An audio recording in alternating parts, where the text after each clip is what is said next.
आपने खुद ही कहा कि रमज़ान के 22 दिन जो थे वो तो बड़े आराम से गुजर गए, पावर सप्लाई की कोई प्रॉब्लम नहीं आई। लेकिन ये जो लास्ट के कुछ दिन थे इनमें मौसम जो है, मौसम की वजह से जो स्ट्रॉन्ग विंड्स वगैरह चलना शुरू हो गई,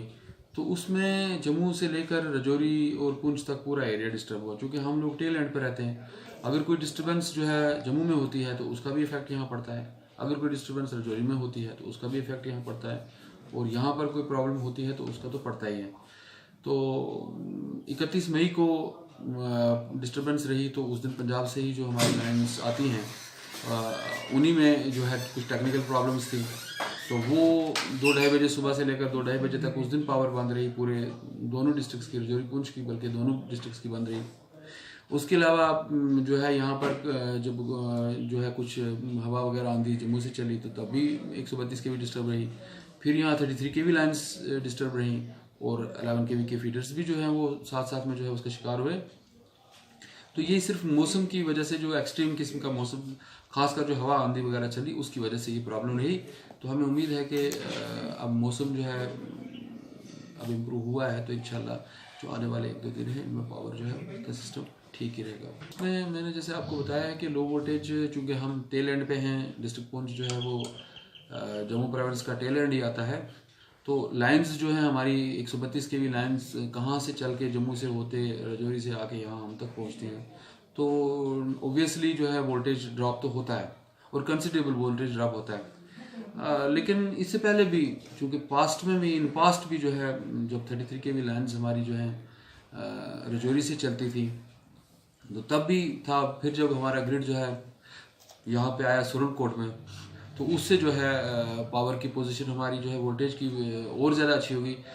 फिर हमारा ग्रिड जो है उसके बाद नेक्स्ट जो था वो चंडक में जो है ग्रिड स्टेशन था, जो कि अनफॉर्चुनेटली 2014 के फ्लड्स में जो है वो बिल्कुल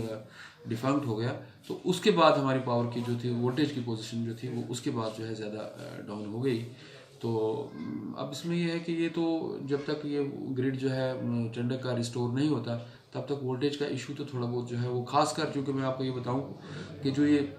त्यौहार वाले वगैरह दिन होते हैं, इनमें चूँकि पूरी स्टेट जो है वो में पावर जो है रखनी होती है हर जगह, तो उससे क्या हो जाता है कि ज़्यादा सिस्टम चलने की वजह से भी वोल्टेज जो है हमारी जो है वो इफेक्ट होती है इन दिनों में।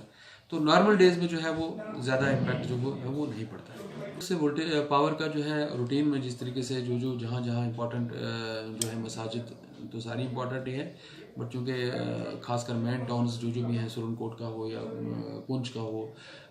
मेंढर का हो या मंडी का हो, जहाँ जहाँ भी मेन मसाजिद में जहाँ जहाँ ईदगाह हैं, बड़ी बड़ी ईदगाह हैं, मस्जिदें वगैरह हैं, तो उनमें पावर की सप्लाई जो है कल इंशाल्लाह जो है वो बहाल रहेगी। उसमें कोई ज़्यादा प्रॉब्लम नहीं आएगी, प्रोवाइडेड के मौसम जो है वो साथ देना चाहिए। कोई आंधी तूफान वगैरह ज़्यादा अगर नहीं आता तो पावर की कोई ज़्यादा मसला जो है वो नहीं बनेगा, ठीक रहेगी हमारी पावर सप्लाई। नहीं, आजकल लोग काफ़ी अवेयर हैं, जानते हैं, हर एक सिस्टम के बारे में जानते हैं, उनको ये भी पता है। तो मैं उनको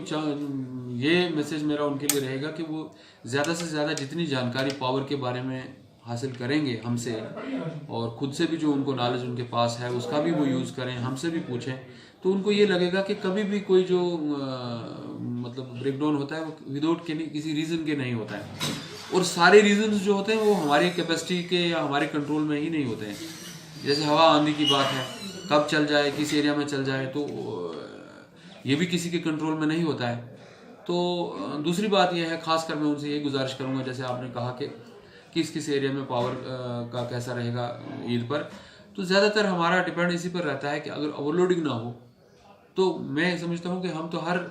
मस्जिद में, हर गाँव में, हर इलाके में अनइंटरप्टेड पावर सप्लाई रखें। इस पर कुछ स्पेसिफिक इलाकों में ही क्यों रखेंगे?